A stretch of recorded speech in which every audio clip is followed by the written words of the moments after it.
Hello everyone and welcome to my channel. If you're new here, my name is Luna and I make Animal Crossing videos every single week. So if you're into that, consider subscribing to join our little AC family. So today I would like to decorate a few small spaces that are on my island. Ooh, would you look at that? A balloon. I'm going to try to get it and boom. All right, let's just collect this and see what I got.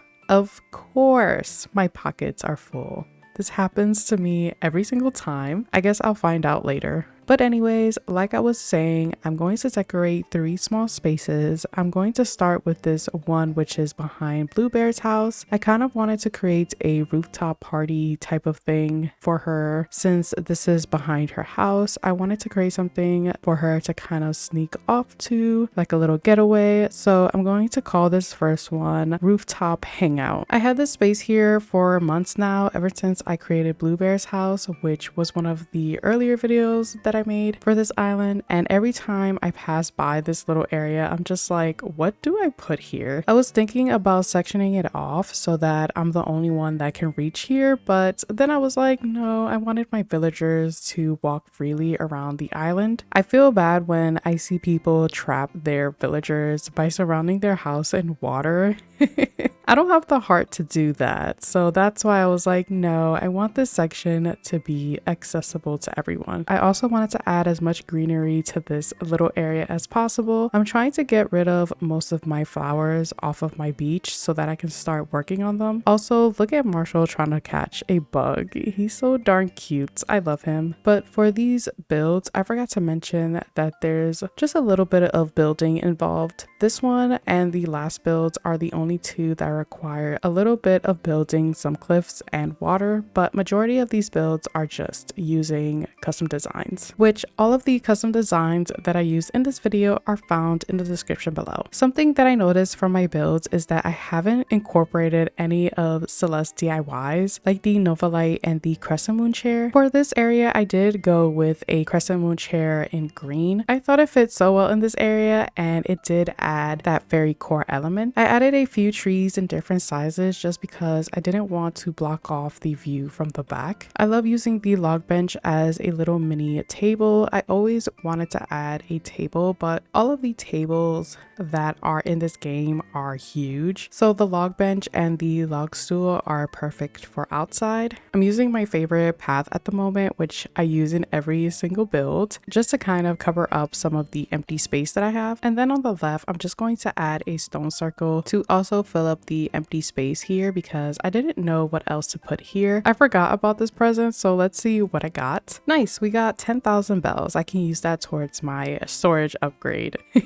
We are almost done with the build. I'm just adding some small touches to the area and we're done. So here's how the build ended up looking. I love this little space so much. It feels very springcore with a hint of fairycore. I hope that my villagers love this area and especially Blue Bear because I sure do. I definitely see myself sitting down in that Crescent Moon chair. It definitely brings a whole vibe to the area.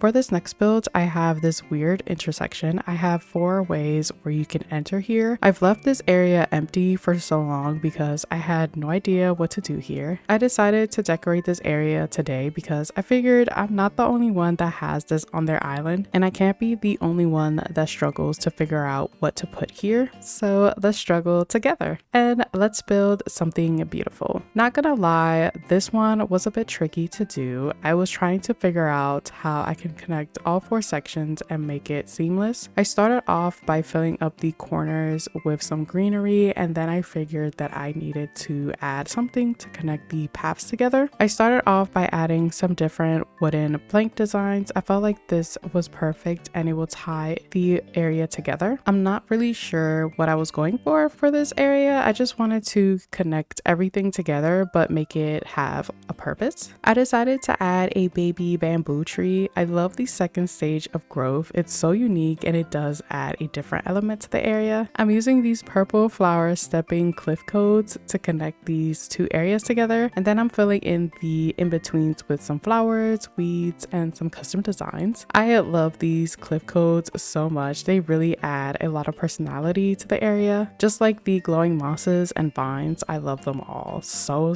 much. In this little nook, I'm going to add the Nova lights. I haven't used these items in so long, and it's not because I hate them. I just try to step away from my comfort zone and start using items that I haven't used before. I forgot how much I love the Nova lights and star fragments in general. They literally spice up any area. So now I'm going to use more wooden plank designs to connect the middle part with the left side, and of course I'm using the green leaf path and extending it further over here. I'm not going to build anything on the left side. That's for a future video and for future me to figure out.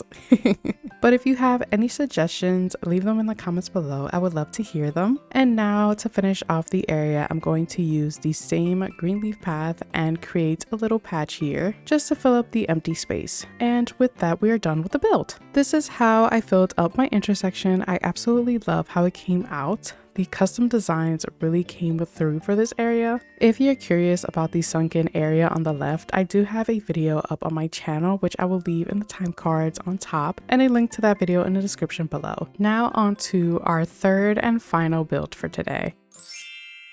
I have this little area here for the longest. I didn't know what to put here, but today I figured it out. Over here is where Marshall and Raymond live, so I wanted to create something beautiful over here. Even though they can't jump over here, I wanted them to have a beautiful scenery. And if you make your way over here, you will reach my entrance, which I also have a video of this on my channel as well. But anyways, let's start the build. This one will be very short and simple. For an area like this, I wanted to add some height. So this is where the two-tiered cliff design comes from. I wanted to add some trees, so adding a second cliff really elevates the trees and make it look super tall. Also, adding cliffs for some reason makes certain areas look bigger than they actually are. I don't know what type of sorcery Nintendo did, but I'm here for it.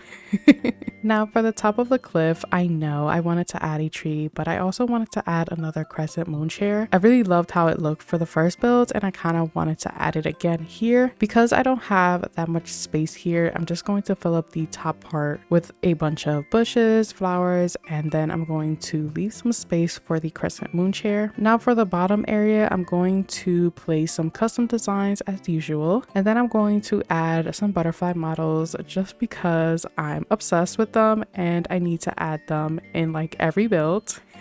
I'm going to add another tree here, but I'm going to add a cherry tree because I don't have enough fruit trees on my island. My native fruits are apples. Comment below what your native fruit is and if you like it. I personally think peaches are the superior fruit, but I can be wrong. Also, I've been obsessed with these glowing moss boulders, and I just realized that I can customize it, so I customized it into this beautiful turquoise color. Super obsessed. And now to finish off the build, I'm going to add this brick well, some log stakes so you don't fall into the well. So here's how the little area ended up looking. I love it so much. The crescent moon chair really makes the whole area pop. Here's how it looks on this side. I know you can't see the glowing moss boulder from the front angle, but I promise when you're walking by you can see it. And here's how it looks from the other angle. I really enjoyed how this one turned out. Thank you all so much for watching. If you enjoyed the video or found it helpful, let me know by hitting the like button. And if you want to see more videos from me like this one, consider subscribing to join our little AC family. I love you all so much. Take care, and I'll see you in the next video.